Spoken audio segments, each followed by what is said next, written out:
Halo semuanya, apa kabar teman-teman sekalian? Kita ketemu di hari Minggu lagi, dan hari ini adalah harinya Tuhan.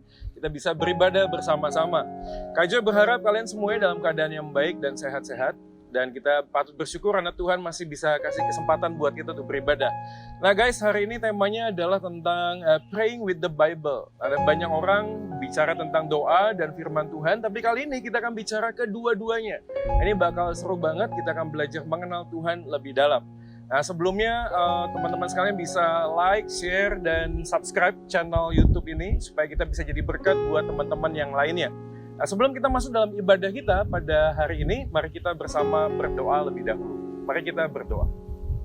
Bapa di dalam surga, kami memuji Engkau untuk segala kebaikan kasih-Mu. Di tengah semua situasi yang Tuhan izinkan terjadi, kami percaya Tuhan masih mau bicara kepada kami melalui firman Tuhan dan kami boleh beribadah kepada-Mu.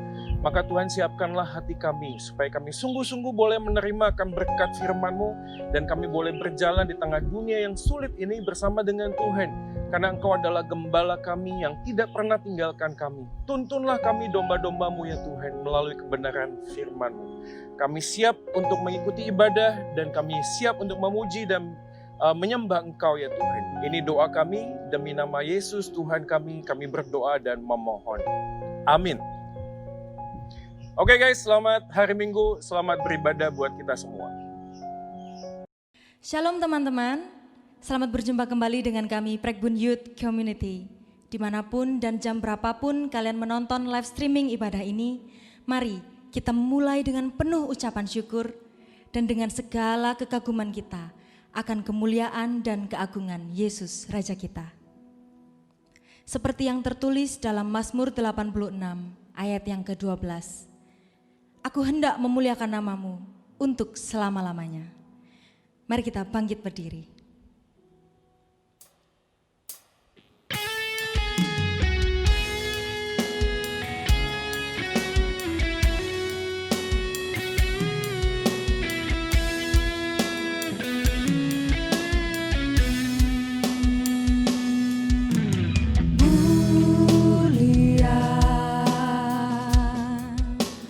Mulia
teman-teman yang dikasihi Tuhan, kita akan memulai kebaktian pemuda pada hari ini. Yang sebuah keyakinan bahwa pertolongan kita hanya datang daripada Allah Tritunggal. Allah Bapa, Putra, dan Roh Kudus. Turunlah atas kita sekalian berkat kasih dan anugerahnya yang melimpah. Amin.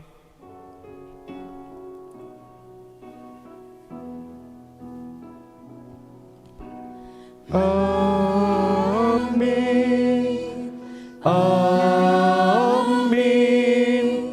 Amin.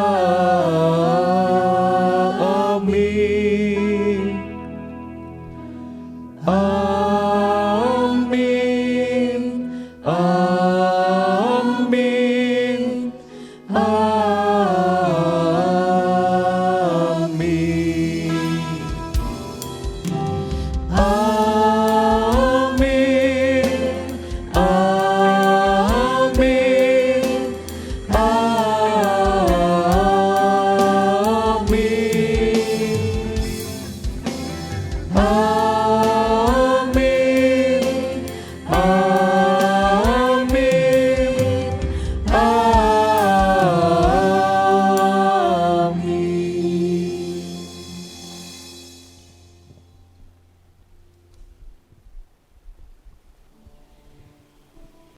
Teman-teman, mari kita bangkit berdiri, kita angkat suara kita, nyatakan sorak-sorai pujian kita hanya kepada Yesus Kristus, Bapa kita.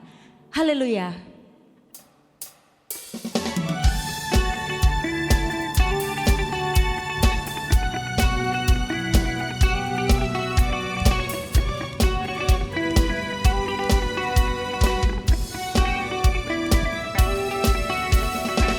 Every praise is to our God.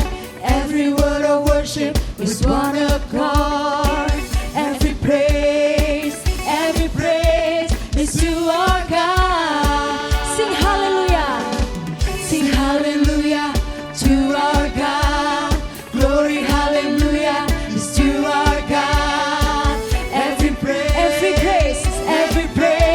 is to our God. Every praise is to our God. Every word of worship with one accord.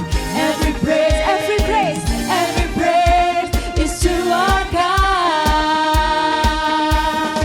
Sing hallelujah to our Glory God. haleluya. Glory hallelujah is to our God.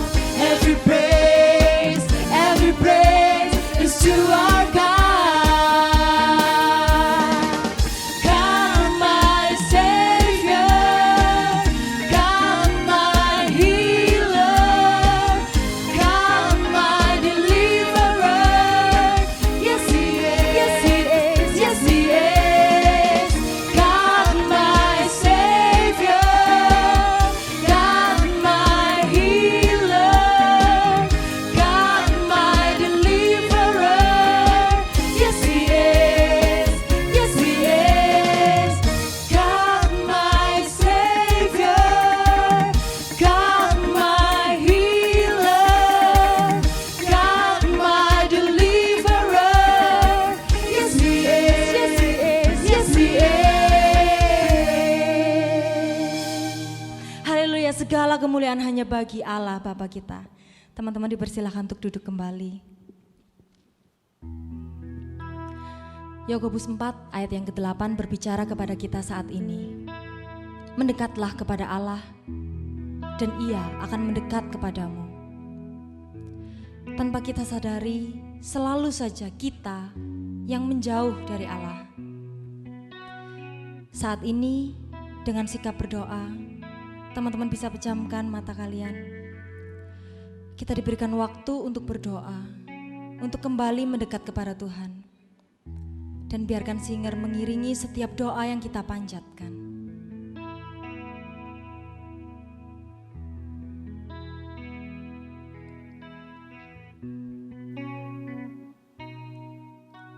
Seringkali ku datang Tuhan hanya karena sejuta keluhan. Seringkali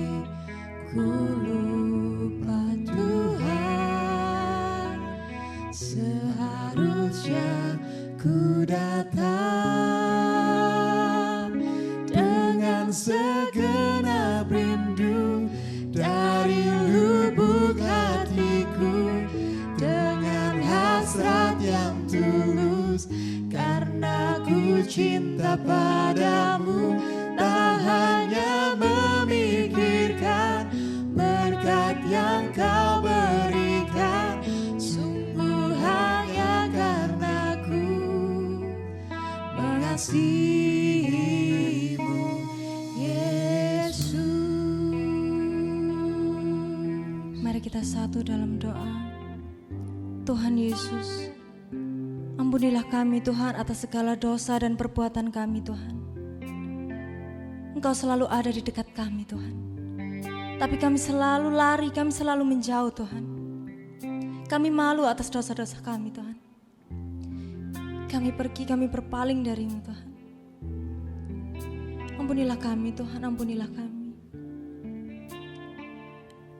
Kami mau serahkan Tuhan segala dosa dan kesalahan kami Tuhan di bawah kaki salib-Mu Tuhan.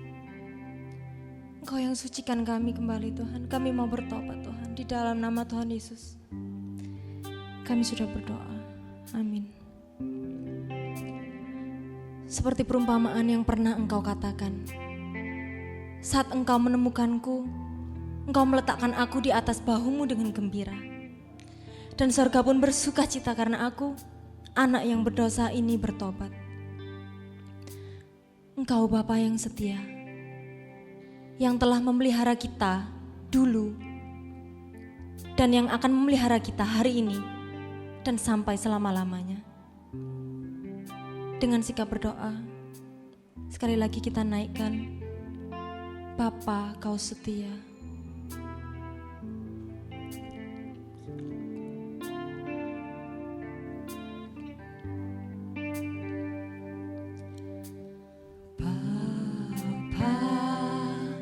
Kau setia, Bapa, Kau mulia, tenanglah jiwaku, aman bersamamu. Lebih dari harta, lebih dari harta, Kaulah segalanya. Tenanglah jiwaku dalam hadirat-Mu.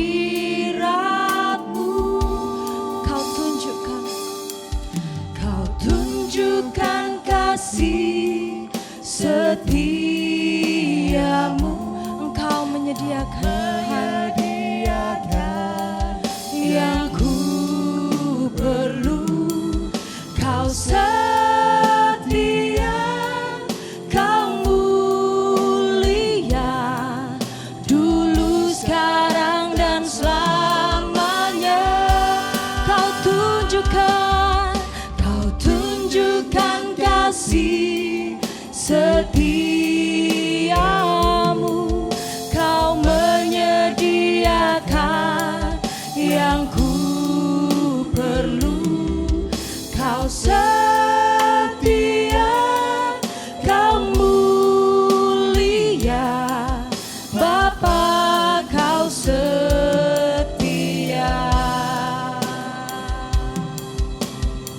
Kau tunjukkan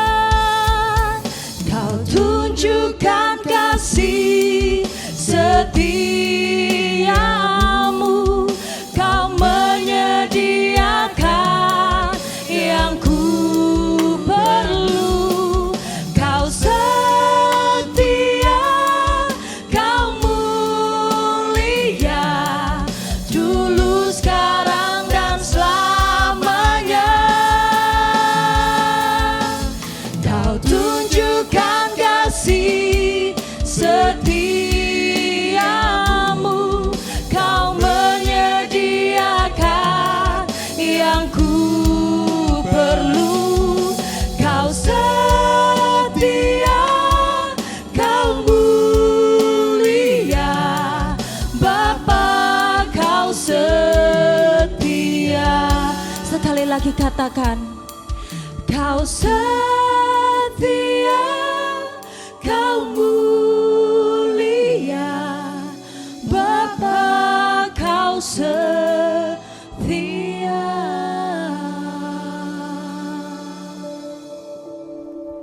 Engkau Allah yang setia di dalam kehidupan kami. Di tengah-tengah ketidaksetiaan kami membaca firman-Mu, Engkau Allah yang setia. Engkau menunjukkan kasih dan rahmat-Mu di tengah segala kehidupan dan musim kehidupan yang kami jalani di tengah dunia ini. Kami sungguh bersyukur ya Tuhan, karena kami punya Tuhan yang senantiasa memberikan anugerah-Mu demi anugerah di dalam kehidupan kami. Setiap langkah perjalanan hidup kami yang tak pernah kami pikirkan sebelumnya terjadi, tapi Engkau hadir di depan, Engkau hadir menuntun kami dan menopang setiap kehidupan kami. Pada hari ini kami akan merenungkan firman-Mu ya Tuhan. Kami rindu Tuhan Engkau bersabda, berbicara kepada hati kami, supaya kami mengerti dan memahami betapa besar kasih-Mu, betapa dalam cinta-Mu, betapa panjang dan lebarnya kebaikan-Mu yang Engkau nyatakan di dalam kehidupan kami. Bahkan di dalam setiap firman yang kami renungkan, kami melihat betapa besar setia-Mu di dalam kehidupan kami. Pakailah hamba-Mu dalam segala keterbatasan, berikanlah anugerah-Mu padanya Tuhan, suci dan kuduskan dan mampukan dia untuk menjadi berkat melalui firman Tuhan yang sudah Engkau sampaikan lebih dahulu kepada hamba-Mu, dan hari ini boleh disampaikan dengan baik seturut dengan kehendak dan isi hati-Mu. Ini doa kami Tuhan, sepenuhnya kami serahkan waktu ini ke dalam tangan-Mu. Demi nama Yesus Tuhan kami, Tuhan dan Juru Selamat manusia satu-satunya, kami sudah berdoa dan memohon. Amin. Nah baiklah teman-teman sekalian, hari ini kita mengucap syukur kepada Tuhan karena Tuhan masih kasih kita kesempatan untuk merenungkan firman-Nya. Dan kita langsung saja membuka Alkitab kita, diambil dari kitab Kisah Para Rasul hari ini, ayatnya yang ke-23 sampai ayatnya yang ke-31. Saya akan bacakan bagi teman-teman sekalian, demikianlah firman Tuhan. Kisah Para Rasul pasal yang keempat ayat 23, sesudah dilepaskan pergilah Petrus dan Yohanes kepada teman-teman mereka, lalu mereka menceritakan segala sesuatu yang dikatakan imam-imam, kepala dan tua-tua kepada mereka. Ketika teman-teman mereka mendengar hal itu, berserulah mereka bersama-sama kepada Allah, katanya, ya Tuhan, Engkaulah yang menjadikan langit dan bumi, laut dan segala isinya. Dan oleh Roh Kudus dengan perantaran hamba-Mu Daud, Bapa kami, Engkau telah berfirman, mengapa rusuh bangsa-bangsa, mengapa suku-suku bangsa merka-reka perkara yang sia-sia. Raja-raja dunia bersiap-siap dan para pembesar berkumpul untuk melawan Tuhan dan yang diurapinya. Sebab sesungguhnya telah berkumpul di dalam kota ini Herodes dan Pontius Pilatus beserta bangsa-bangsa dan suku-suku bangsa Israel melawan Yesus, hamba-Mu yang kudus yang Engkau urapi, untuk melaksanakan segala sesuatu yang telah Engkau tentukan dari semula oleh kuasa dan kehendak-Mu. Ayat 29, dan sekarang ya Tuhan, lihatlah bagaimana mereka mengancam kami dan berikanlah kepada hamba-hamba-Mu keberanian untuk memberitakan firman-Mu. Ulurkanlah tangan-Mu untuk menyembuhkan orang dan adakanlah tanda-tanda dan mujizat-mujizat oleh nama Yesus, hamba-Mu yang kudus. Dan ketika mereka sedang berdoa, bergoyanglah tempat mereka berkumpul itu dan mereka semua penuh dengan Roh Kudus.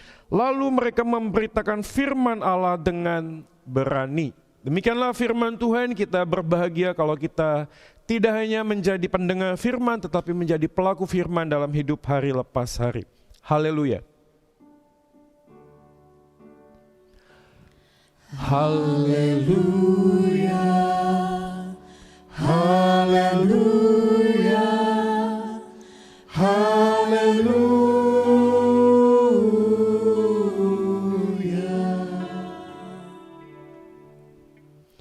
Shalom teman-teman sekalian, kita sekali lagi mengucap syukur kepada Tuhan karena hari ini kita boleh kembali merenungkan firman Tuhan. Dan tema hari ini saya pikir ini sangat luar biasa. Ya, karena temanya adalah praying with the Bible. Ada dua kata yang sering kita dengar di sana, yaitu kata doa dan Alkitab. Dan saya yakin ini bukanlah tanpa maksud, karena kita percaya bahwa doa dan firman itu nggak bisa dilepaskan satu dengan yang lain. Doa dan firman Tuhan adalah satu bagian yang utuh ya yang nggak bisa dipisahkan. Nah, saya akan membagi tema khotbah saya pada hari ini dengan 3 hal. Yang pertama adalah mengapa doa dan Alkitab itu harus dilakukan bersama-sama. Karena ada banyak orang yang suka berdoa tapi nggak suka baca firman, tapi ada orang suka baca firman tapi kehidupan doanya mungkin melempem. Ya. Yang bagian kedua adalah apa yang dimaksud dengan doa melalui Alkitab, dengan Alkitab. Dan yang ketiga bagiannya adalah bagaimana kita bisa berdoa dengan Alkitab. Nah, kita langsung saja membahas satu bagian demi bagian dari tema ini. Dan sebelumnya izinkan saya ikut-ikutan dengan teman-teman yang melihat di YouTube ada trending YouTube. Ini worldwide ya. Coba lihat misi. Ini udah bisa ya. Oke, ini adalah gambar. Ini mana ya? Nah, ini dia. Oke, ada dua gambar di sana. Yang pertama udah pasti tahu ya, Blackpink. Coba penggemarnya Blackpink angkat tangan. Lalu setelah itu angkat kaki. Oke, ini Blackpink itu luar biasa. Saya masukin ini 171M tuh, wow banget. Tapi nggak jauh dari rilis album Blackpink, lagu singlenya juga dirilis album atau singlenya Yovie Widianto ya, yang dinyanyikan oleh 3 kontestan Indonesian Idols ya. Tapi aku yang sukanya Tiara Andini ini sih ya. Dan kalau teman-teman ngelihat itu luar biasa, wow ya.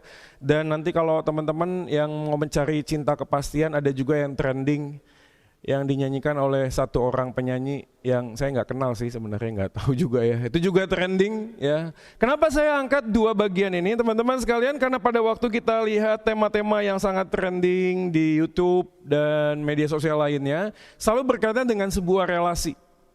Orang yang punya relasi sangat dekat itu punya potensi untuk semakin bisa konflik. Ya, tapi orang yang sangat dekat juga bisa saling mengenal dan mengerti apa arti itu cinta. Jadi kita ini butuh sebuah relasi untuk kita ngeh bahwa kita peduli dengan orang atau pasangan yang sebenarnya kita kenal. Kalau orang itu nggak kita kenal, apalagi nggak pernah punya sebuah relasi yang dalam dan intim, rasanya omong kosong. Kita punya kerinduan untuk ngobrol sama orang itu. Jadi kedekatan relasi itu nggak bisa terpungkiri menjadi bagian yang penting di dalam kita ini memahami orang yang kita kasihi. Maka dengan bagian ini saya akan memulai dengan sebuah quote pagi ini, yaitu sebagaimana kita malas bicara dengan orang yang tidak kita kenal, demikian orang yang tidak mengenal Tuhan pasti akan malas berdoa. Oke guys, coba dengerin baik-baik ya. Jadi ada bagian yang kita kenal, maka orang yang kita kenal kita selalu pengen ngobrol sama orang yang kita kenal. Maka pengenalan kita terhadap seseorang akan menunjukkan atau mempengaruhi gimana antusiasme kita ngobrol sama orang itu. Nah, dengan hal yang sama kita coba praktekkan, masukkan ke dalam pemahaman kita bersama dengan Tuhan. Dan pada waktu kita kenal Tuhan, harusnya itu mendorong kita semakin pengen ngobrol sama Tuhan dong, melalui doa. Jadi bagaimana kita bisa kenal Tuhan? Melalui firman Tuhan. Dan orang yang sudah mengenal firman Tuhan akan rindu ngobrol dengan Tuhan melalui doa. Jadi doa adalah sebuah bukti orang yang sudah kenal Tuhan. Dan orang yang sudah kenal Tuhan dengan baik akan mendorong dia untuk semakin sungguh-sungguh berdoa kepada Tuhan. Jadi kalau kita melihat dalam komposisi bagian ini, pertanyaannya kalau kita nggak pernah baca firman, bagaimana mungkin kita bisa kenal Tuhan? Kalau kita nggak kenal Tuhan, gimana mungkin kita punya kerinduan untuk berdoa? Tapi yang menariknya adalah ada banyak orang yang nggak pernah baca firman atau malas baca firman, tapi suka berdoa. Maka kemungkinannya hanya 2, yaitu yang pertama adalah karena kondisi yang sulit dan terpaksa berdoa. Saya kasih contoh, saya punya pengalaman, saya pernah bagiin waktu itu. Jadi waktu saya nakal-nakalnya suka pakai putau, ya lalu suka ngipe, suka nyuntik ke badan. Ya, sesuatu kali lagi sakau, nggak punya duit, lalu cuma punya barang segitunya. Lalu kemudian saya coba untuk memasukkan jarum suntik ke dalam urat di tangan, ya sebelah kiri, pas dimasukin nggak dapet tuh, ya urat itu nggak dapet. Jadi teman-teman kalau pernah ngambil darah kan gitu ya, dicolok dulu, kelihatan ada darahnya, baru ditarik. Nah begitu juga waktu mau pakai, begitu dimasukin nggak dapat, kesini nggak dapat, kesini nggak dapat, kesini nggak dapat, sampai ke kaki nggak dapat. Lalu guys, apa yang saya lakukan? Dengan mudahnya saya lalu berdoa. Saya bilang, dalam nama Yesus Tuhan tolong saya. Ini lagi pegang suntikan. Dan yang luar biasanya adalah waktu dalam nama Yesus masukin ke tangan langsung dapat. Dan saya mabuk di dalam roh waktu itu. Jadi dari pengalaman ini saya mengambil sebuah kesimpulan, ada banyak orang gak pernah baca Alkitab, tapi tetap doa. Kenapa? Karena memang tuntutan keadaan. Apalagi dalam situasi sulit yang seperti ini, kita terpaksa berdoa karena gak mungkin lagi ada jalan keluar. Dan kemungkinan yang kedua, kenapa ada orang yang berdoa tanpa baca Alkitab, adalah karena tuntutan agama. Ya, kalau ibadah kita doa, kalau makan kita doa. Kenapa? Karena diajarin oleh agama, mengucap syukur dalam segala hal di dalam doa. Kita ngomong tentang sebuah ritual yang sering kita lakukan, tapi kita nggak ngerti apa itu esensi tentang doa. Kita berdoa karena kita melakukan sebuah rutinitas ritual agamis. Dan sadar atau tidak sadar, apa yang kita kerjakan bertahun-tahun mengikut Tuhan, itu hanya sekedar mengikuti ajaran agama. Kita nggak punya relasi. Ini seperti yang dikatakan oleh Rudolf Otto yang dikutip oleh Karen Armstrong dalam sebuah bukunya Sejarah Tuhan. Saya pernah kutip ini beberapa kali dan mengatakan begini, the idea of the holy dalam buku Rudolf Otto mengatakan bahwa percaya dan rasa tentang gaib adalah dasar dari agama. Perasaan yang mendahului setiap hasrat untuk menjelaskan asal-usul dunia dan seterusnya. Kekuatan gaib dirasakan dalam cara yang berbeda, kadang kegirangan yang memabukkan, kadang ketenteraman yang mendalam, terkadang rasa kagum. Dan yang menariknya adalah Karen Armstrong yang mengutip Rudolf Otto dalam bukunya The Idea of the Holy itu, kemudian juga punya pergumulan yang saya kutip di dalam pendahuluannya. Saya bergulat dengan diri saya sendiri dalam doa. Coba perhatikan kalimatnya ini. Jadi ada orang yang mencoba menduga bahwa Karen Armstrong adalah seorang agnostik yang percaya ada Tuhan tapi nggak bisa dikenal Tuhan itu. Jadi dia bicara tentang Tuhan, tentang agama, tentang semua sejarah, tentang perkembangan agama, di mana agama itu ditemukan, siapa yang menemukan, bagaimana memverifikasi wahyu yang diturunkan dan lain sebagainya. Tapi Karen Armstrong sendiri mengatakan, saya bergulat di dalam diri saya pada waktu berdoa. Dia mengatakan apa? Saya mencoba untuk mendorong pikiran saya untuk menjumpai Tuhan, namun dia tetap terasa sebagai pengawas yang dengan ketat mencermati semua pelanggaran aturan yang saya lakukan atau benar-benar dia tidak hadir. Coba kita pikirkan diri kita ya. Karena gini ya, di YouTube tuh ada banyak orang yang pindah agama dari Kristen. Lalu salah satu pengakuannya adalah begini. Saya setiap kali bertanya tentang kekristenan, lalu pendeta, hamba Tuhan, guru Injil, setiap kali saya tanya tentang kekristenan, jawabannya adalah begini, sudahlah kamu gak usah mikir yang begitu. Diimani saja. Pokoknya Alkitab adalah firman Tuhan. Sudah diikuti saja semua ritualnya. Kalau hari Minggu beribadah, kalau berdoa lipat tangan, kalau perlu baca Alkitab. Cuma begitu semuanya kaitannya dengan agama. Dan pada saat yang sama kita pun hidup di dalam pola pikir agamis. Yang semua-semuanya berkaitan sama apa? Kalau lu jahat masuk neraka, kalau lu baik masuk surga. Dan selalu dikondisikan dengan otak seperti ini. Dan setiap kali kita melakukan ritual doa, yang menjadi dorongan kita adalah sifat agamis. Hanya sekedar semata-mata supaya aku ntar mati masuk surga, nggak masuk neraka. Jadi pergulatan yang seperti ini membuat orang nggak akan pernah mungkin gini loh. Nggak akan pernah mungkin kita ini demen doa lah. Bahkan orang pada bingung, begitu ngomong doa kok bisa 5, 7 menit, 15 menit, bagaimana mungkin? Bahkan ada doa semalam suntuk, ya, sampai suntuk beneran itu. Ya. Kalau di gereja kadang-kadang kesempatan untuk bisa berdoa itu dipakai untuk apa? Untuk tidur. Ya, doa syafaat sama tidur itu kadang-kadang identik sih. Saking lamanya pendeta berdoa, saking nggak tahu tiba-tiba udah selesai aja tuh doa, kita udah terlelap. Ya. Jadi kalau kita berpikir hal yang seperti ini teman-teman sekalian, penting sekali untuk kita memahami bukan hanya sekedar agama, tapi juga apa sebenarnya agama itu sedang ajarkan. Karena pada waktu kita bicara tentang kekristenan, identik sama Yesus. Tapi tunggu dulu guys, coba pikirin baik-baik. Yesus yang mana yang lu pikirin? Karena begitu kita kenal Yesus, yang benar-benar yang dinyatakan oleh firman Tuhan, harusnya kita semakin sayang, semakin kagum, semakin pengen dekat dengan Tuhan melalui doa. Rasanya setiap hal, setiap detik, setiap menit, setiap jam, kalau nggak ketemu sama Tuhan di dalam doa, itu rasanya nggak banget gitu loh. Maka kita harus punya kebenaran yang hakiki di dalam pikiran kita tentang apa itu doa. Karena waktu kita bicara tentang siapa Tuhan yang menyatakan diri, ngomong tentang Yesus saja orang punya banyak pemahaman. Coba lihat ini. Matius 16 ayat 15, Yesus pernah bertanya kepada mereka, tetapi apa katamu? Siapakah aku ini? Ini konteks Yesus bertanya kepada para muridnya. Tapi kalau saya pakai kata-kata Yesus dan diterjemahkan dalam zaman hari ini, orang Yahudi berkata Yesus adalah penjahat yang disalibkan. Yesus adalah penjahat yang mengaku adalah Tuhan, lalu kemudian mati disalibkan karena dia melakukan sesuatu yang mencederai agama. Kalau Anda bicara tentang orang ateis, Anda googling American atheist misalnya, Anda akan mendapati mereka percaya ada Yesus kok, tapi bukan Tuhan. Dia adalah tokoh humanisme yang mengajarkan tentang kebaikan.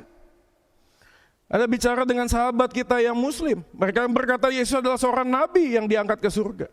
Sangat berbeda sekali. Jadi kalau kita ngomong tentang diksi Yesus, pertanyaannya Yesus yang mana?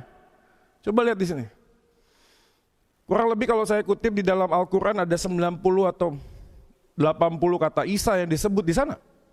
Di Al-Quran. Bahkan Bapak teolog, ya, atau dia teolog atau bukan ya, namanya Zakir Naik, mengquote, no Muslim is a Muslim if he does not believe in Jesus. Bahkan di Amerika ada sebuah masjid, namanya Masjid Isa Ibnu Maryam.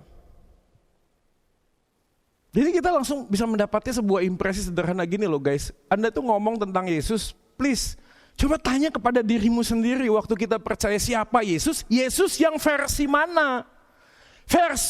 Yesus yang di dalam pemahaman kita itu yang seperti apa? Apakah yang disampaikan oleh Alkitab atau tidak? Karena kalau kita betul-betul melihat di dalam Alkitab, siapa Yesus yang sebenarnya, aku yakin banget gak ada orang yang gak jatuh cinta sama Yesus sungguh-sungguh kok. Gak ada orang yang gak mungkin punya kerinduan untuk doa kepada Yesus. Maka ini kalimat yang penting buat kita pahami. Doa yang benar bukan merubah Tuhan, tapi merubah diri untuk melihat Tuhan yang benar. Doa bukan merubah Tuhan. Yes, doa yang benar bukan merubah Tuhan. Kita setuju dong? Tapi doa yang benar itu merubah diri kita untuk melihat Tuhan yang benar. Ini ya, orang tuh kadang-kadang sulit membedakan antara suka, kagum, dan cinta. Ya, saya pernah cerita nih, suka, kagum, dan cinta. Kalau ada orang yang suka sama seseorang, itu belum tentu cinta. Mungkin hanya suka karena pandangan luar saja. Face-nya oke, look-nya oke, itu suka. Dan gak ada yang salah dengan itu. Tapi setelah kita lihat dari luar dan suka, lalu kita kemudian kenalan. Setelah ngobrol, wah kita menemukan sesuatu yang luar biasa. Waduh, ngobrolnya bagus, visinya keren, cara berpikirnya enak banget, oke deh. Lalu masuk dalam fase yang kedua, kagum. Tapi sekali lagi suka dan kagum itu belum tentu cinta. Karena kita bisa suka dan kagum kepada banyak orang. Tapi setelah masuk suka dan kagum, fase berikutnya adalah cinta. Cinta artinya tidak melihat orang itu seperti apa yang aku suka. Tidak melihat orang itu tidak seperti apa yang aku kagumi, bukan. Tapi ada hal yang mungkin orang itu pun dipandang buruk oleh orang lain, aku bisa terima. Maka cinta tanpa sebuah penyangkalan diri, itu bukan cinta namanya. Maka setelah kenal, pengenalan kita terhadap orang itu merubah cara berpikir kita tentang apa itu cinta. Benar ya? Yang percaya katakan amin. Jadi waktu saya menikah dengan istri saya juga begitu. 10 tahun saya menikah dengan istri saya bukan lagi orang yang sama seperti yang pertama dulu. Kenapa? Karena saya belajar banyak kok. Dari konsep-konsep berpikir tentang apa itu pernikahan, setelah menikah saya belajar banyak. Mengubahkan hidup saya karena pengenalan saya terhadap istri saya memberikan kepada saya pemahaman yang baru. Belajar lebih sabar, belajar lebih bertanggung jawab. Karena pengenalan itu. Jadi guys, sekali lagi begini, doa yang benar itu adalah orang yang berdoa, lalu setiap kali dia berdoa semakin rindu untuk mencari Tuhan. True faith, always seeking understanding. Iman yang benar pasti akan mendorong kita mencari sebuah pengertian. Maka kita masuk di dalam bagian yang kedua. Setelah kita tahu bahwa doa dan firman adalah sesuatu yang tidak bisa dipisahkan satu dengan yang lain, lalu kita mulai bertanya, lalu apa maksudnya berdoa dengan Alkitab? Nah, saya akan memakai sebuah asumsi dengan kontradiktif, terbalik, yaitu apa yang bukan berdoa dengan Alkitab. Yang pertama adalah, yang pasti bukan doa sambil pegang Alkitab ya. Ini lucu banget sih, cuma ada banyak orang juga begitu. Rasanya kalau doa nggak pegang Alkitab tuh nggak enak. Ini bukan ini. Jadi apa yang kita pahami tentang doa melalui Alkitab dengan Alkitab bukan berarti kita ngomong tentang doa, kita berdoa kepada Tuhan sambil pegang Alkitab. Bukan. Bukan juga yang kedua, yaitu doa dan mengucapkan kata-kata yang tertulis dalam Alkitab. Saya ingat banget ada satu orang teman saya, itu setiap kali kalau diminta berdoa, doa apapun, you name it. Mau doa makan, doa pergi jalan-jalan, doa kesembuhan, doa apa. Selalu yang dipakai adalah doa Bapa kami. Pokoknya apapun kondisinya dia pasti doa Bapa kami. Doa Bapa kami. Bukan itu maksudnya. Doa dengan Alkitab bukanlah doa dengan mengucapkan kata-kata yang tertulis dalam Alkitab. Doa dengan Alkitab juga bukan doa yang mengklaim apa yang Alkitab katakan. Wah, seperti halnya Engkau dahulu Tuhan pernah membuat laut terbuka. Aku klaim di dalam nama Yesus hari ini. Sesuatu mujizat pasti yang terjadi. Sama seperti halnya di Kisah Para Rasul. Paulus dan Silas di penjara dan dibelenggu. Lalu ketika mereka berdoa, diklaim di dalam nama Yesus. Hal yang serupa terjadi saat ini. Bukan itu maksudnya. Karena kita harus memahami dengan jelas bahwa bukan semua hal yang dikutip di dalam Alkitab adalah kebenaran. Karena serigala bisa kutip ayat Alkitab dan suaranya jadi seperti seorang gembala. Ya, waktu saya posting kalimat ini di Instagram, ada beberapa orang yang DM, maksudnya Kak Jo ini apa? Tunggu dulu, coba perhatiin baik-baik Alkitab. Waktu Yesus dicobai oleh iblis, iblis pakai apa? Semuanya dengan kalimat ada tertulis, ada tertulis, ada tertulis. Jadi iblis itu menggunakan ayat firman Tuhan untuk membuat Yesus itu jatuh ke dalam pencobaan. Jadi jangan semua orang mengira bahwa begitu sudah ngomong firman, oh pasti dari Tuhan. Ngomong firman, ini pasti dari Tuhan. Enggak, kadang-kadang serigala bisa pakai ayat firman Tuhan supaya bersuara seperti seorang gembala. Tapi yang terjadi adalah justru mengelabui kita. Maka kita harus memahami benar-benar apa maksudnya berdoa dengan Alkitab. Ini dia, berdoa dengan Alkitab berarti meresponi apa yang Alkitab katakan dalam doa dengan kerinduan untuk mengasihi Tuhan dengan melakukan firman-Nya. Ini poin yang penting di dalam kondisi situasi yang kita alami hari ini, guys. Maksudku gini ya, ada banyak orang yang sedang mengalami pergumulan, kesulitan dalam pekerjaan, usaha ya. Aku bukan ngomong nggak punya empati untuk hal-hal seperti itu sih. Cuma kita renungkan sejenak ya. Pernahkah kita bertanya lepas dari sebuah jawaban akan pertanyaan hidup yang kita sedang hadapi hari ini? Pertanyaan yang muncul adalah sampai kapan coronavirus ini ada? Kapan saya bisa masuk kerja lagi? Kapan income bisa normal? Tapi pernah gak berpikir dan bertanya seperti ini? Tuhan, apa maksudmu di dalam kondisi yang seperti ini? Apa firman-Mu untuk aku, Tuhan? Pengenalan apa yang Kau inginkan di dalam situasi yang sulit ini untuk aku bisa bersimpuh di bawah kaki-Mu dan berkata, Tuhan, Engkau yang mulia, yang ajaib, yang agung, yang besar. Tak ada satupun yang tak bisa Engkau kerjakan. Tapi kalau Engkau yang Maha Kuasa mengizinkan semua hal ini terjadi, Tuhan berikanlah hikmat-Mu untuk hamba-Mu ini mengerti Tuhan apa yang Engkau inginkan untuk aku kerjakan dan lakukan. Sehingga pada waktu kita membaca firman Tuhan muncul setiap doa yang mungkin tidak bisa terucap dengan kata-kata dan hanya muncul dengan tangisan air mata. Dan kita menemukan Tuhan, terima kasih karena Engkau menyatakan kebenaran firman-Mu di tengah-tengah situasi kondisi yang aku hadapi.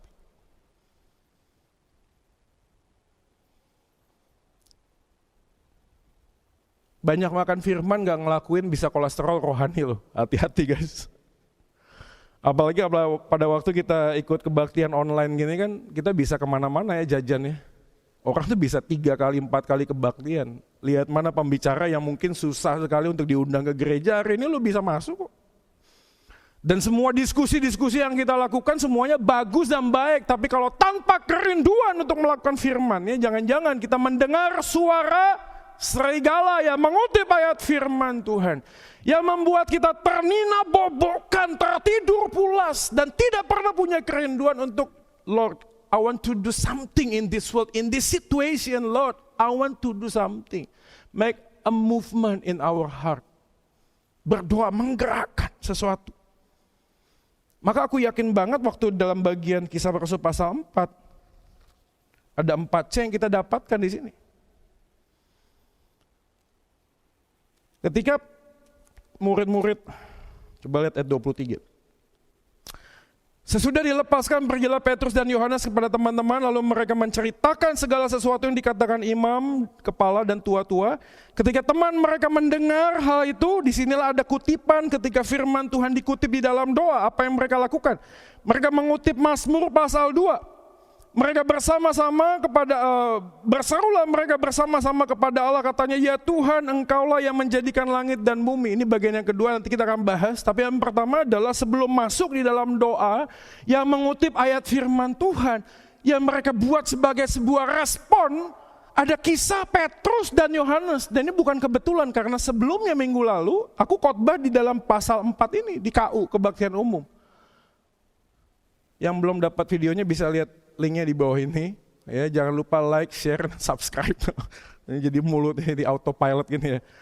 Sebelumnya, apa kisahnya? Petrus dan Yohanes dipakai Tuhan untuk apa? Membuat orang yang lumpuh sejak lahir 40 tahun lamanya, lalu mujizat terjadi. Dan poinnya adalah bukan orang lumpuh berjalan, bukan. Poinnya adalah nih orang lumpuh bukan tanpa rencana dan planning minta-mintanya di depan bait Allah. Karena bagi dia itu bukan sekedar sedekah dan jalan kaki yang bisa berjalan, bukan. Poinnya adalah aku pengen datang masuk ke dalam bait Allah. Poinnya di situ. Maka ketika Petrus dan Yohanes dipermasalahkan karena melakukan mujizat itu, ini orang lumpuh nggak pergi. Maka coba lihat ayatnya yang ke-21 kalau mundur sedikit. Mereka semakin keras mengancam rasul itu tetapi akhirnya melepaskan mereka. Karena apa? Sebab sidang tidak melihat jalan untuk menghukum mereka karena takut akan banyak orang yang memuliakan nama Allah. Sebab orang yang disembuhkan oleh mujizat itu sudah lebih dari 40 tahun lamanya. Jadi ini orang lumpuh ikut sama Petrus dan Yohanes. Sampai pada kesudahannya. Dan banyak orang memuliakan Allah sehingga Petrus dan Yohanes gak bisa dihukum. Situasi dan kondisi yang menggerakkan mereka kemudian mengingat Mazmur pasal 2 ketika sang raja ditahbiskan, dipakailah ayat ini. Ini poin yang kedua, nanti kita akan jelaskan. Tapi hari ini poin yang pertama adalah sebelum kita bisa melakukan berdoa melalui Alkitab, Tuhan pengen kita untuk apa, guys? Coba lo renungin di dalam situasi kondisi apa sih hari ini kita? Apa yang Tuhan izinkan di tengah-tengah situasi kondisi hari ini? Ada orang yang mungkin bergumul dengan anak-anak. Mungkin kalian baru saja menikah, baru saja dipercaya anak-anak. Tanggung jawab yang besar bagi seorang ayah, bagi seorang pria. Dan melihat kondisi dengan ekonomi yang sulit ini, melihat istri dan anak mungkin hanya bisa meneteskan air mata. Tapi Tuhan bukan Tuhan yang tertidur, terlelap. Enggak, Tuhan itu selalu hidup, selalu bangun. Dia melihat dan memperhatikan apa yang terjadi. Masalahnya kadang-kadang kita ini enggak terlalu aware. Gak terlalu ngerti apa yang sebenarnya Tuhan itu ingin katakan. Maka ini dia. Tuhan itu gak perlu dikasih tahu kondisi hidupmu, dia malah tahu. Tapi doa memberitahu dirimu bahwa dalam semua kondisi hidupmu dia selalu tahu yang terbaik bagimu. Benar gak sih? Kadang doa, Tuhan itu katakan kan Tuhan udah tahu. Masa gini, Tuhan laporan, aku kondisinya A, B, C, bukan. Tapi pada waktu kita berdoa, kita diingatkan oleh firman Tuhan. Nah ini doa melalui firman. Bahwa di dalam setiap musim kehidupan yang kualami, seburuk apapun Tuhan tahu yang terbaik buat hidupku. Teman-teman sekalian, coba kita renungin apa sih yang sebenarnya terjadi dalam hidup kita. Apakah mungkin kita di rumah udah mulai merasa dalam tingkat kebosanan, tingkat tinggi, tingkat dewa. Udah semua hal kita lakuin. Kita bingung mau ngapain lagi. Udah mulai ada kelonggaran di sana sini. Lalu kemudian kita mulai nekat mungkin pergi ke mall. Udah gak tahan saya di rumah. Gimana caranya membunuh kebosanan ini? Di dalam situasi kondisi yang kita alami mungkin ada banyak konflik yang terjadi dengan papa mama kita karena kita terlalu dekat dan erat. Tapi coba renungkan sejenak apa sih situasi dan kondisi yang sedang kita alami hari ini. Dan bagaimana firman Tuhan itu menjawab bagian ini. Bagaimana kita memahami dengan pemahaman terhadap firman Tuhan. Bahwa Roma 8:28 mengatakan dalam segala sesuatu Allah turut bekerja. Maka pada waktu kita berdoa kita mengamini dan kita mengucap syukur dengan sebuah kerinduan. Untuk apa? Berhenti bersungut-sungut, mulai mengucap syukur untuk segala hal yang terjadi yang Tuhan izinkan gitu loh. Doa gak merubah Tuhan kok, doa itu merubah diri kita untuk melihat Tuhan yang benar seperti apa, seperti firman Tuhan katakan. Maka kalau kita percaya dalam suka dan duka, senang atau sedih, Tuhan itu bekerja, maka kalimat apa lagi yang bisa kita keluarkan selain ucapan syukur, karena kita tahu segala hal yang buruk pun dipakai oleh Tuhan untuk melakukan sesuatu yang indah, bukan hanya menjadi baik, tapi menjadi indah. Tahu gak ya? Kalau kita lihat sebuah lukisan, kita kadang geleng-geleng kepala. Ini lukisan amburadul, tapi bisa laku sampai puluhan juta, ratusan juta. Anda tahu kenapa? Karena orang yang berani membayar itu orang yang ngerti apa itu lukisan. Maka bagi orang yang gak ngerti terlihat seperti acak-acakan, tapi sebenarnya punya nilai seni yang tinggi bagi orang yang belajar. Orang gak akan pernah mungkin tahu arti kehidupan yang sudah acak-acakan. Sebelum kita tanya kepada orang pribadi, Tuhan, yang mengerti arti hidup yang sesungguhnya. Sehingga pada waktu hidup kita acak-acakan amburadul pun, Tuhan tuh ada di sana sedang merangkai sesuatu yang baik dan indah gitu loh. Makanya jangan tanya sama tetangga dong, kok hidup gua kayak gini? Enggak, tanya kepada Tuhan, karena Dia adalah pelukis kehidupan. Sekali lagi teman-teman sekalian, apa yang Anda sedang hadapi di situasi sulit saat ini? Bisakah kita mengingat bagaimana Tuhan merawat, memelihara Elia? Elia disuruh Tuhan pada waktu masa kekeringan, pergi kemana? Janda yang miskin di Sarfat. Tapi melalui kelemahan, kekurangan janda yang miskin ini, Elia dipelihara oleh Tuhan. Guys, please. Bagaimana kita bisa memahami Tuhan yang sangat akbar, yang maha luar biasa itu bisa gunakan banyak hal untuk menolong aku dan engkau hari ini. Tapi problemnya adalah apakah kita aware dengan kondisi yang kita sedang hadapi saat ini. Yang kedua. Ya pasal 4 yang ke-24 dikatakan demikian. Ketika teman-teman mereka mendengar, mereka mengutip, ya Tuhan engkaulah yang menjadikan langit dan bumi, laut dan segala isinya.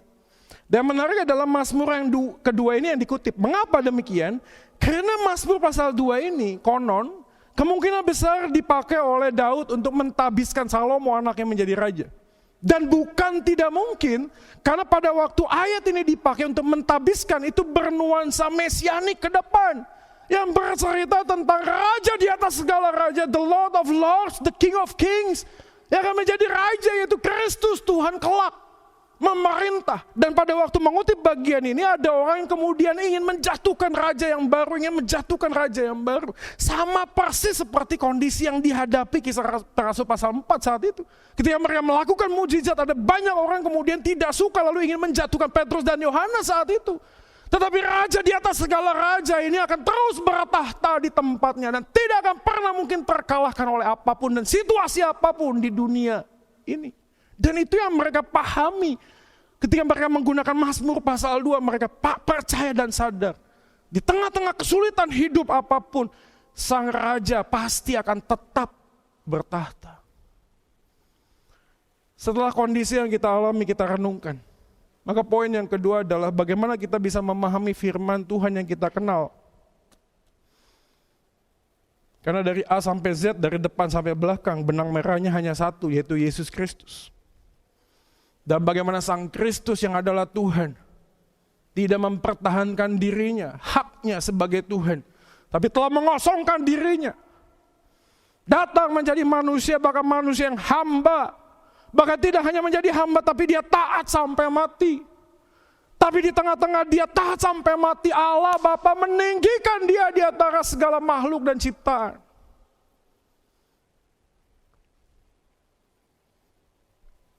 Dan apakah pemahaman ini mengubah hidup kita ya? Maksudnya gini sih, apakah pengorbanan Yesus itu membuat kita semakin memahami bahwa ada sesuatu hal yang perlu kita ubah dalam hidup ini? Bill Hull dalam sebuah bukunya Choose the Life mengatakan ada sebuah misteri bagaimana membaca Alkitab, menghafalkan ayat dan merenungkannya sanggup mentransformasi pikiran dan kemudian perilaku. Tapi hal itu sungguh-sungguh terjadi. Karakter dibentuk oleh Roh Kudus dan disiplin rohani adalah alatnya. Dan ini tidak terlepas dengan bagian yang terakhir, yaitu celebration. Pasal 4 ayat 31, setelah mereka berdoa kepada Tuhan, inilah yang saya katakan tadi, berdoa melalui firman adalah sebuah kerinduan untuk melakukan firman-Nya dengan motivasi karena aku cinta kepada Tuhan. Dikatakan di dalam ayat 30, ulurkan tanganmu untuk menyembuhkan orang, adakanlah tanda dan mujizat oleh nama Yesus hamba-Mu yang kudus. Dan seketika mereka sedang berdoa, goyang mereka tempat berkumpul dan mereka penuh dengan Roh Kudus. Lalu mereka memberitakan firman Allah dengan berani dan bukan tanpa alasan. Lukas menaruh ayat 32 adalah cara hidup berjemaat mula-mula. Jadi pada waktu mereka berdoa mengutip ayat firman Tuhan, Tuhan mendorong mereka untuk memberitakan firman Allah bukan sendirian, tetapi memberitakan firman Allah bersama-sama dengan komunitas. Dan pesan yang sangat kuat mengatakan di sini bahwa Tuhan itu berbicara kepada kita melalui kehidupan berkomunitas. Kita bersyukur ya sama Tuhan ya.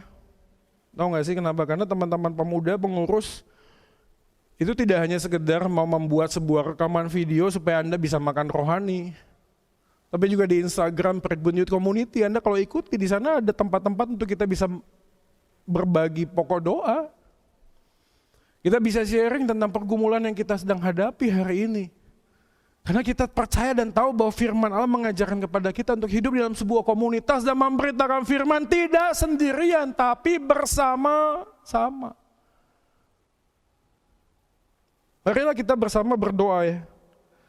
Memohon supaya di dalam komitmen kita mengenal Tuhan, di dalam setiap doa yang kita naikkan kepada Tuhan, ada sebuah dorongan untuk mencari kehendak Tuhan dan pimpinan Tuhan di dalam kehidupan berkomunitas. Bukan kebetulan siapapun Anda yang menonton dan melihat video ini, mungkin Anda bagian dari sebuah gereja. Mungkin Anda ada bagian anak pemuda di gereja Pregolan Bundar, saya nggak tahu. Tapi siapapun Anda hari ini, coba pikirkan baik-baik bahwa bukan kebetulan Tuhan membawa Anda masuk dalam sebuah gereja. Bukan hanya sekedar duduk, dia memuji Tuhan, kasih persembahan, dengar firman lalu pulang. Bukan. Tetapi firman itu digerakkan oleh hati yang mengasihi untuk hidup sama-sama dalam sebuah komunitas. Hidup berbagi pergumulan, saling mendoakan satu dengan yang lain. Kalau di sanalah selebrasi yang sesungguhnya. Di sanalah full support kita, support system kita. Di sanalah Tuhan menaruh orang-orang yang saling mengasihi satu dengan yang lain. Kenapa? Karena mereka juga adalah orang yang dikasih oleh Kristus. Semua musim kehidupan, setiap kehidupan yang kita jalani, guys, please, doa itu bukan sekedar menutup mata lipat tangan. Tapi setiap bagian yang kita jalani, kita bisa berdoa. Kenapa? Karena kita ingat firman Tuhan. Dan setiap langkah kehidupan yang kita jalani, kita selalu mengumandangkan hati yang mengasihi Tuhan. Terima kasih untuk perjalanan bangsa Israel Engkau tuntun. Terima kasih karena tiang awan dan tiang api dahulu Engkau nyatakan dan hari ini Engkau pun menyatakan hal yang sama dalam hidupku.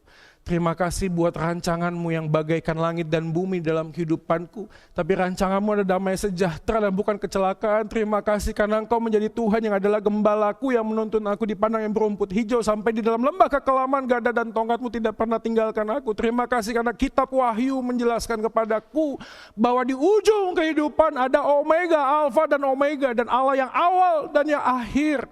Dia sudah memegang kehidupanku dan kehidupanmu. Pertanyaannya satu, lu mau gak kasih hidupmu dibentuk oleh Tuhan melalui firman? Orang yang semakin kenal firman akan semakin rindu berdoa. Dan doa yang benar bukan merubah Tuhan, tapi merubah cara pandang kita terhadap Tuhan dengan benar. Mari kita tundukkan kepala dan berdoa. Teman-teman sekalian, Sekali lagi hari ini, minggu ini, firman Tuhan dikumandangkan. Diberitakan kepada teman-teman yang lihat video ini. Dan bertanyalah kepada Tuhan, ya Allah Roh Kudus, di dalam doa, aku rindu merespon firman Tuhan dengan kasih yang ajaib yang Kau nyatakan lebih dahulu kepadaku. Si aku yang berdosa, yang tidak mampu melakukan apapun dalam dunia ini, Engkau ambil, Engkau bentuk, Engkau pimpin. Sampai dengan hari ini aku bisa mengenal kebenaran firman Tuhan dan dosaku sudah dilepaskan, dibebaskan, ditanggung sepenuhnya di dalam pengorbanan-Mu di atas kayu salib. Maka seperti sebuah pujian yang mengatakan, dengan apa akan kubalas cinta kasih-Mu ya Tuhan. Demikian hari ini aku berkata kepadamu, begitu besar dan ajaib cinta-Mu kepada kami. Tidak hanya mati menebus dosa, bangkit naik ke surga, tapi Engkau memberikan firman yang menopang setiap langkah kehidupan kami dan melihat di dalam setiap kondisi kehidupan kami, Engkau ada bersama dengan kami dan Tuhan selalu berbicara kepada kami lewat firman. Ajarlah kami untuk tetap berdoa, mengucap syukur, berdoa supaya hati kami penuh kerinduan untuk mengenal Engkau. Ini doa kami ya Tuhan. Pimpinlah kami, pimpin anak-anak pemuda-Mu. Pimpinlah semua orang yang menonton video ini, supaya mereka boleh menemukan Kristus yang sejati yang dinyatakan di dalam firman-Mu ini. Demi nama Yesus Tuhan, firman yang hidup Tuhan dan Juru Selamat manusia satu-satunya, kami sudah berdoa dan memohon. Amin.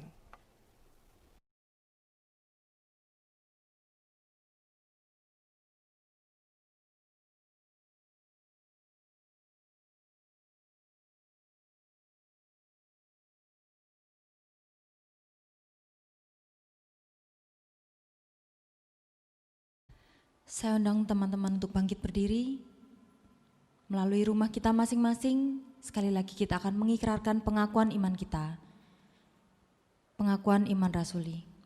Aku percaya kepada Allah, Bapa yang Maha Kuasa, Khalik langit dan bumi, dan kepada Yesus Kristus, anaknya yang tunggal Tuhan kita, yang dikandung dari Roh Kudus, lahir dari anak darah Maria, yang menderita sengsara di bawah pemerintahan Pontius Pilatus, disalibkan, mati dan dikuburkan, turun dalam kerajaan maut.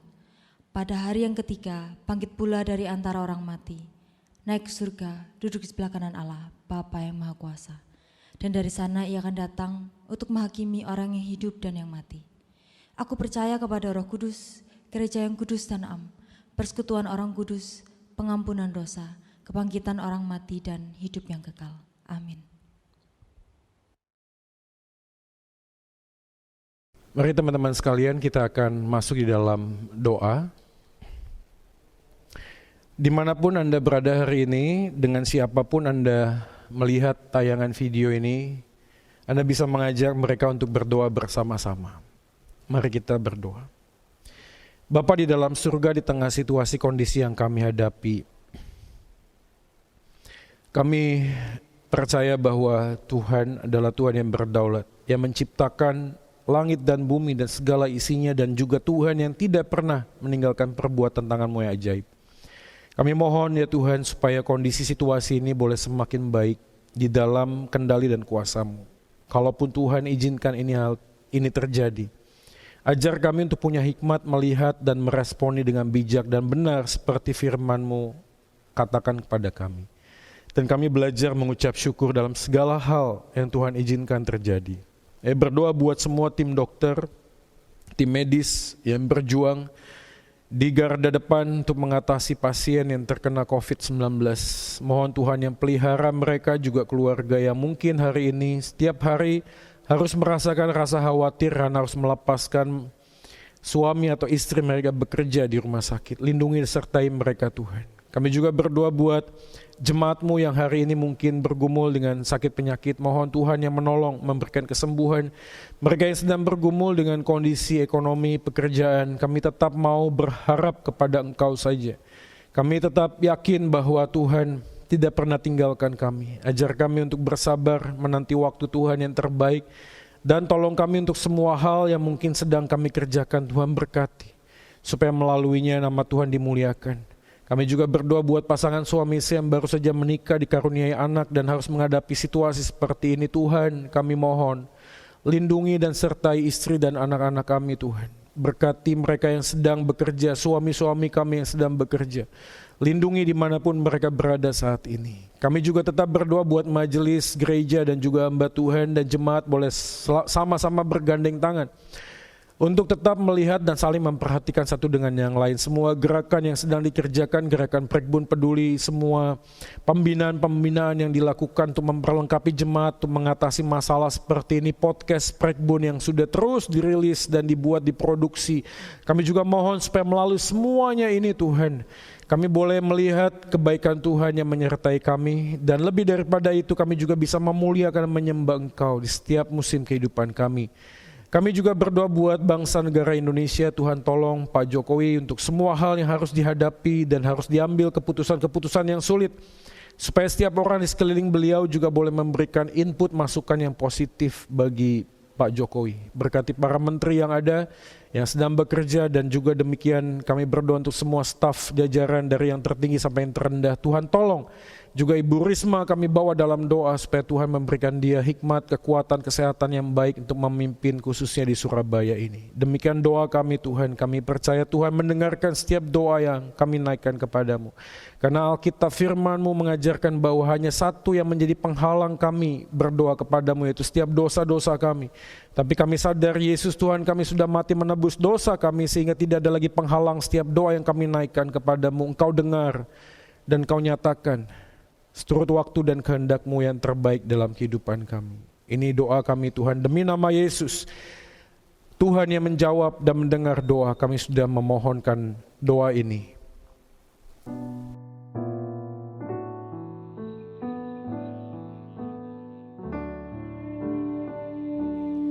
Bapa kami yang ada di surga,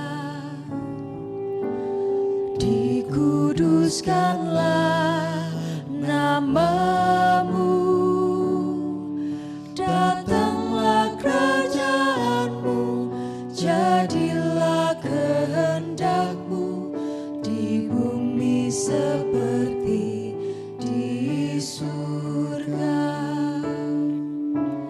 Beri kami hari ini makanan yang secukupnya.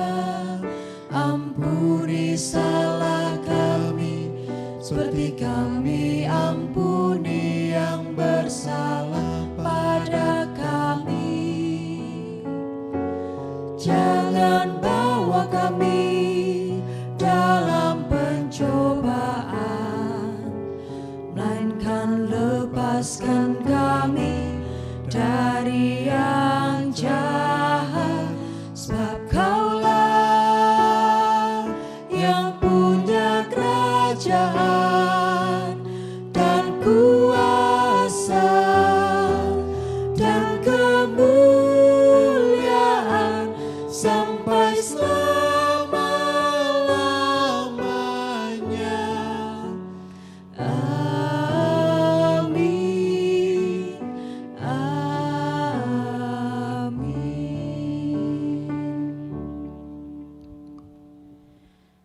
Tiba saatnya bagi kita untuk memberikan persembahan seperti Tuhan yang telah memberikan segala yang terbaik yang Ia miliki untuk kita. Maka sudah sepantasnya kita juga memberikan yang terbaik untuk Tuhan kita. Karena Ia telah menjelaskan melalui firman-Nya yang berbunyi, bawalah seluruh persembahan persepuluhan itu ke dalam rumah perbendaharaan, supaya ada persediaan makanan di rumahku. Dan ujilah aku, firman Tuhan semesta alam. Apakah aku tidak membukakan bagimu tingkap-tingkap langit dan mencurahkan berkat kepadamu sampai berkelimpahan. Mari kita persiapkan persembahan kita. Kita akan memberikan yang terbaik untuk Tuhan kita. Persembahan dapat melalui scan QR Code di OVO atau GoPay yang nanti akan kita tampilkan.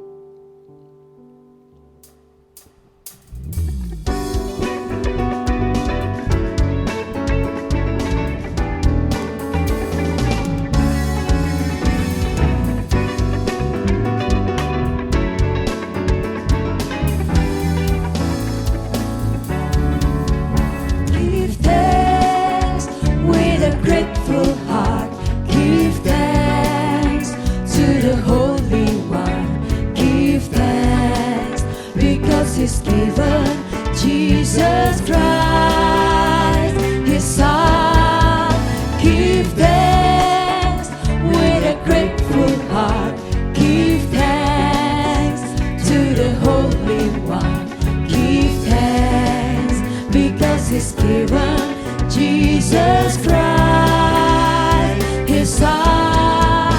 And now let the weak say, I am strong, and let the poor say, I am rich, because of what the Lord has done for us. Give thanks.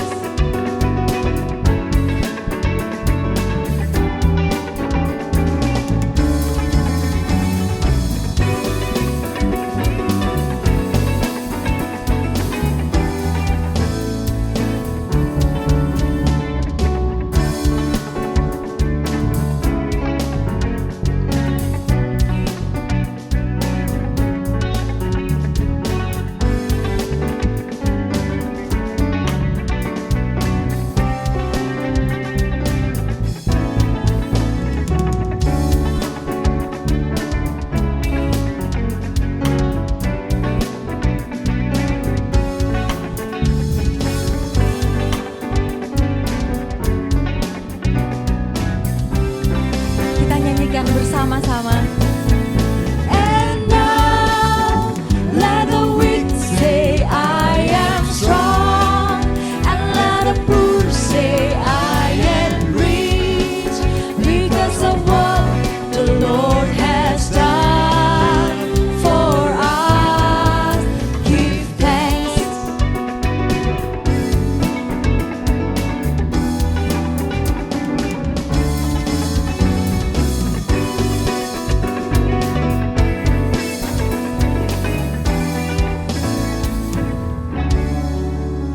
Mari kita satu dalam doa. Tuhan Yesus, kami mengucap syukur Tuhan atas setiap berkat yang sudah Engkau berikan bagi kami Tuhan. Terutama kesehatan dan kekuatan bagi tubuh kami sehingga kami dapat menyaksikan live streaming ini Tuhan. Tuhan, kami persembahkan sedikit dari apa yang kami miliki ini Tuhan. Kiranya Engkau yang kuduskan, Engkau pakai Tuhan untuk kebesaran dan kemuliaan nama-Mu saja. Terima kasih Tuhan, di dalam nama Tuhan Yesus inilah persembahan kami. Amin. Teman-teman, seperti firman yang telah kita dengarkan tadi, yang telah dibawakan oleh Pak Joy, orang yang mengenal Tuhan itu pasti akan memiliki kerinduan untuk berkomunikasi, untuk berelasi dengan Tuhan. Kiranya kita juga memiliki kerinduan itu, kiranya kita terus berkomunikasi, berelasi dengan Tuhan. Karena dimanapun kita berada, sekalipun kita berada di dalam lembah kekelaman, Tuhan itu ada bersama-sama dengan kita.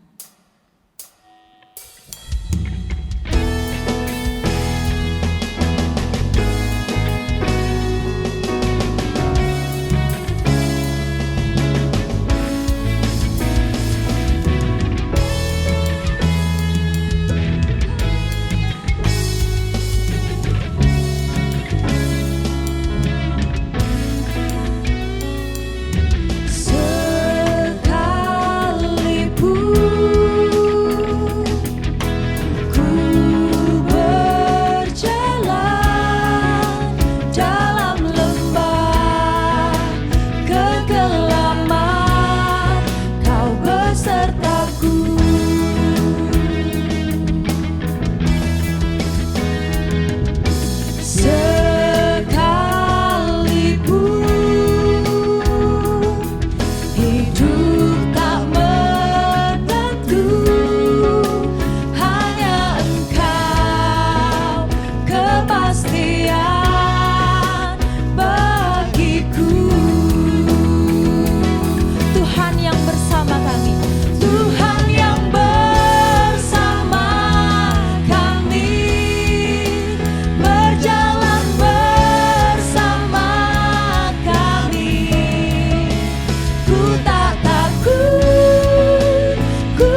Teman-teman sekalian, mari kita arahkanlah hati dan pikiran kita dan menerima berkat Tuhan.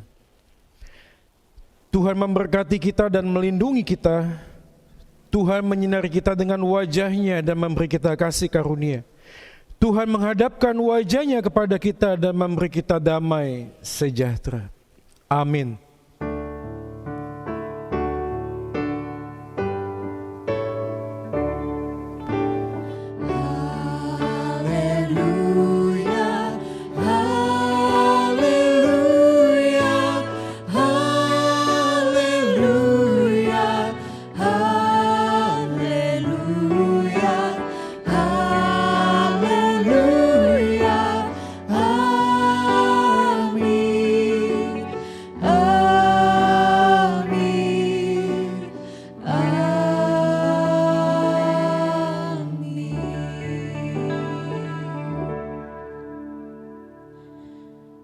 Teman-teman dipersilakan untuk mengambil saat teduh.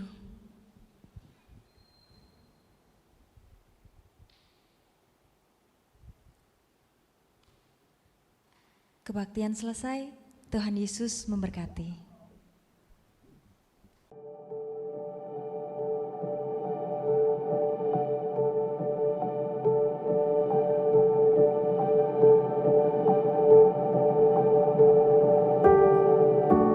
Teman-teman kaum muda GKI Pergaulan Bundar, saya percaya dalam masa-masa ini Tuhan membentuk kita dan kita belajar banyak hal sehingga kita menjadi pribadi yang terus-menerus diperbaharui.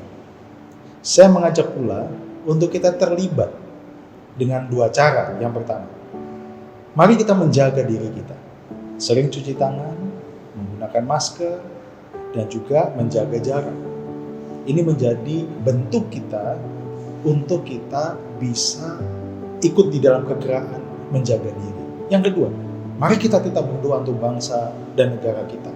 Untuk mereka yang melayani secara medis, mereka yang juga bekerja 24 jam sebagai gugus tugas paling depan untuk mengatasi COVID-19 ini.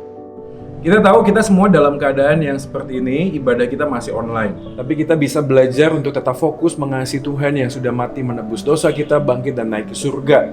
Dan kali ini kita mau ngajak kalian untuk bagiin link dari ibadah kita yang ada di Pregbun, supaya kita bisa jadi berkat buat teman-teman yang lainnya. Dan teman-teman juga bisa bagiin link Pregbun Podcast. Nah, di sana kita bisa belajar renungan harian, belajar tentang firman Tuhan, dan tetap bertumbuh di dalam kondisi yang sulit seperti ini.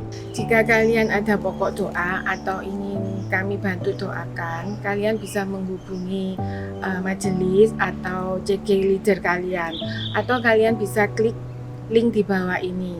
Kami ingin membantu dan mendukung kalian di dalam doa.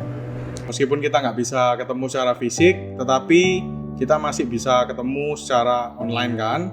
Dan juga jangan lupa kita masih bisa saling care, kita masih bisa saling memperhatikan komunitas kita melalui apa? Melalui banyak cara. Salah satunya adalah fellowship online, JG online. Semuanya akan di-up to date ke Instagram kita @PregBunYouthCommunity. Jadi jangan lupa untuk follow PregBun Youth Community, stay update di sana. Bagi teman-teman yang mengikuti ibadah Youth Online Service hari ini dan teman-teman belum memiliki small group, care group untuk teman-teman bertumbuh, dan teman-teman ingin rindu untuk bergabung, mari ikut kami bersama-sama bertumbuh dalam care group bagi pemuda, small group atau CIS bagi teman-teman remaja, juga bagi teman-teman yang ingin terlibat dalam pelayanan multimedia, video broadcast, dan editing. Teman-teman bisa ikut terlibat bersama-sama memakai kemampuan teman-teman untuk memuliakan Tuhan. Langsung juga pendaftarkan di Instagram di Pregbun Youth Community. Kami tunggu pendaftarannya. PregBun Youth Community, happy Sunday! Pregbun Youth Community, happy Sunday!